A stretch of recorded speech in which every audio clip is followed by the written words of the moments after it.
სახელითა მამისათა დadzისათა და სულისაწმინდისათა. ყველას მოგესალმებით, მეგობრებო. რისთვის შექმნა ღმერთმა ცხოველები? ისევე როგორც მცენარეები, ცხოველებიც დედამიწის სამკაულნი არიან, მეგობრებო, ხოლო გვირგვინი ყოველი ქმნილებისა არის ადამიანი.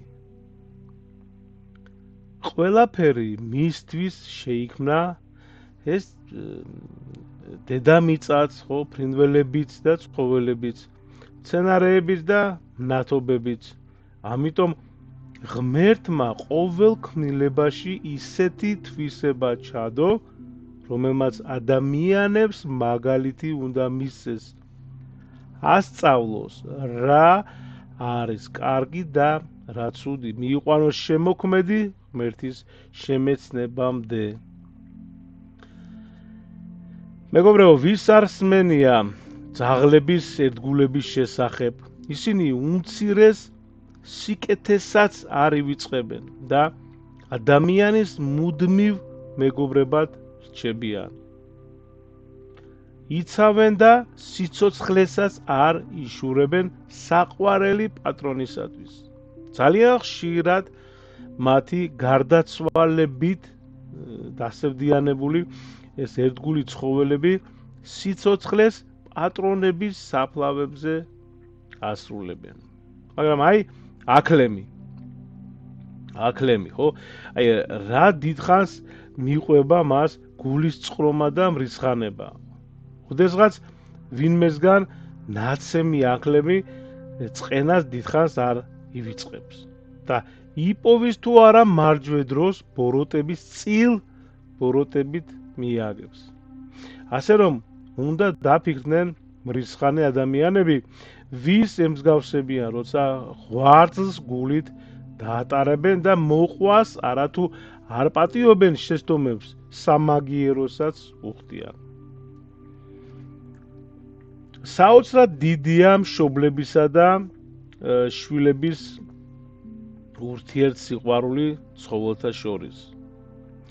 კრავი 1000 ცხვარში არჩევს დედას და მისკენ გარბის, რაც უნდა რძით სავსე იყოს სხვა ცხრების ძუძუები, ხო? მას მაინც დედის რძე ურჩევნია. დედა ცხვარეც 1000 კრავში გამოარჩევს თავის შვილს.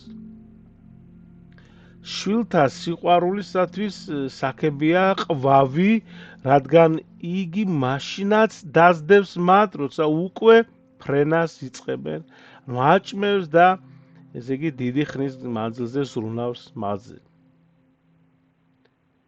შვილებზე მზრუნველობით ისეთი მრისხანე და საშიშარი ცხოველებიც, როგორიცაა თქვა ლომი, ვეფხვი, ხო, მგელი.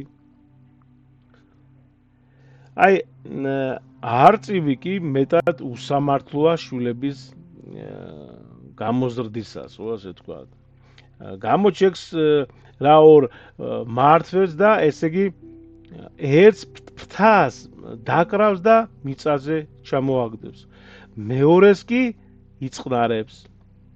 თავის ნაშობს იგი ასე იმიტომ ექცევა, რომ საზრდელის შოვნა ეძნელება. სამაგიეროდ გადაგდებულ სიკვდილისათვის ვერ იმეტებს ზღვის არწივი, ხო? თავის შვილებთან მიიყავს და მათთან ერთად ზრდის. უსამართლო არწივის მსგავსად იქცევიან ის მშობლებიც, რომლებიც სიღარიბის საბაბით შვილებს იშორებენ. ხო? მეგობრებო, ადამიანები არ უნდა დაემსგავსონ სისასტიკით ფრინველებს, რომლებიც დაინახავენ თუ არა, რომ შვილება ფრენას შეძლეს, ბუდიდან აგდებენ და მათთვის აღარ ზრუნავენ. საოცარი სიყვარული ესეთი მოსდგამთ, ასე ვთქვათ, ერთმანეთისა ღამურებს. ისინი ერთმანეთს ჯაჭვისებურად დაიკიდებიან და ასე ატარებენ დიდ დროს. ადამიანებს კი როგორ უჭირთ ხომ მსგავსი ერთობის მიღწევა. კარგი კი იქნებოდა მიებაძათ ამ პაწია არსებებისათვის. მით უმეტეს დღეს ჩვენ დროში რომ ნამდვილად ესე იგი ყველას რომ იგი თითქმის გაქვავებული გვაქვს გულები, ხო, გული. საოცარი მზრუნველობა მეგობრებო ახასიათებს წეროებს, როდესაც ერთნი იძინებენ მეორენი გაარსულიან და მათი ძილის შიმშვიდეს იცავენ, ხო? როცა დრო გაუვა, სადარაჯოზე მდგომი დაიყივლებს და ძილს ეძლევა. მას სხვა შეენაცვლება და ასე შემდეგ. ერთგულების დიდ მაგალითს იძლევიან გვრიტები, რომლებიც როცა მეუღლეს განშორდებიან, სხვასთან შეერთებას ვერ ეგუებიან. ქორწინებლად რჩებიან და პირველი ქმრის ხსოვნის გამო ახალ ქორწინებაზე ვარს ამბობენ. აი ასე. სტუმართმოძულე ადამიანები კი დაეყვავების სტუმართმოყვარეობას მიბაძონ, როდესაც ყარყატებით თბილ ქვეყნებში მიფრინავენ, ხო, მათ ხვდებიან და მიაცილებენ ყვავები, რათა მტრულად განწყობილი ფრინველებისაგან დაიცვან.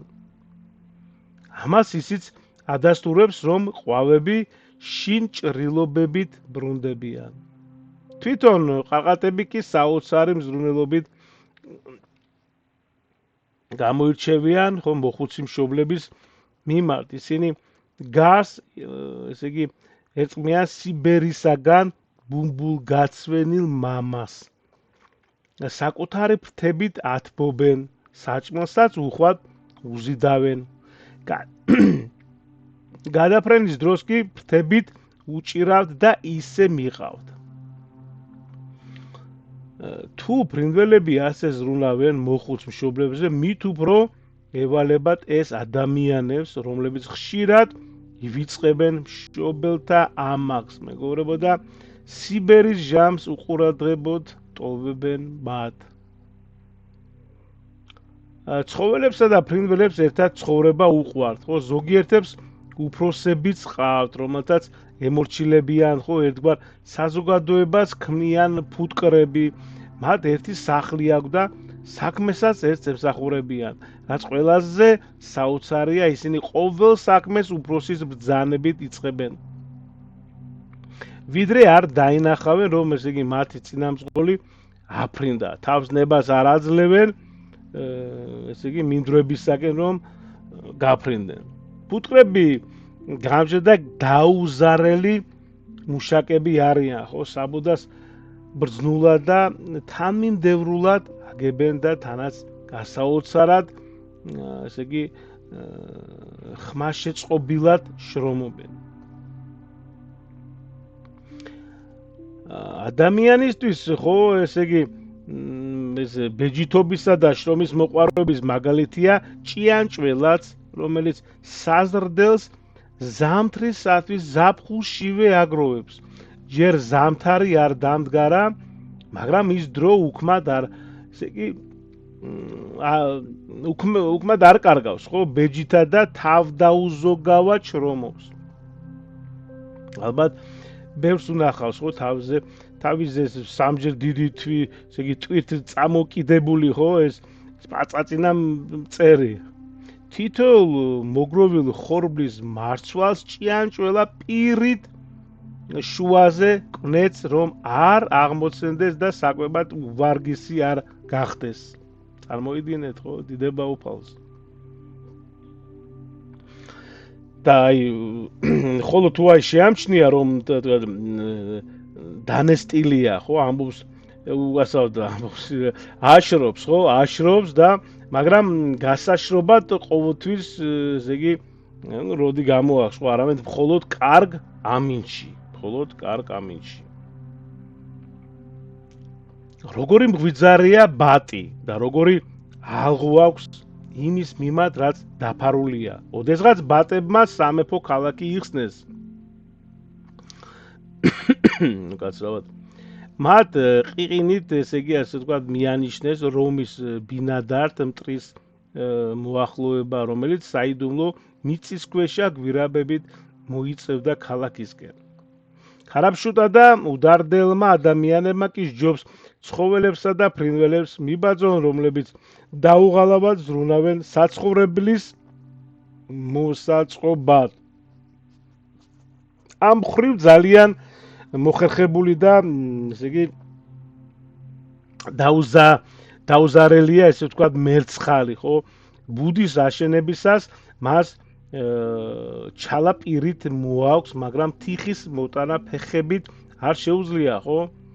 და ამიტომ ფრთების წვერებს ისველებს და მტრის მარცვლებს იკრობს. ამ ხერხით ეზიდება საჭირო თიხას და ჩალის ღერებს ერთმანეთზე ნაწეპებს. მეგობრებო, ეხლა კიდევ ძალიან მოკლედ იყო, კიდევ ბევრი მაგალითი, ესე იგი მაგალითის მოტანა შეიძლებოდა, ხო, მაგრამ ვფიქრობ, რომ ესეც საკმარისია ჩვენთვის, ხო?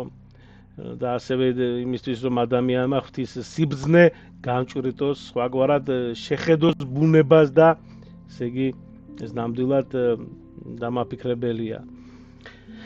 ღმერთმა დაგლოცოთ და ღმერთმა გაგახაროთ. მადლობა.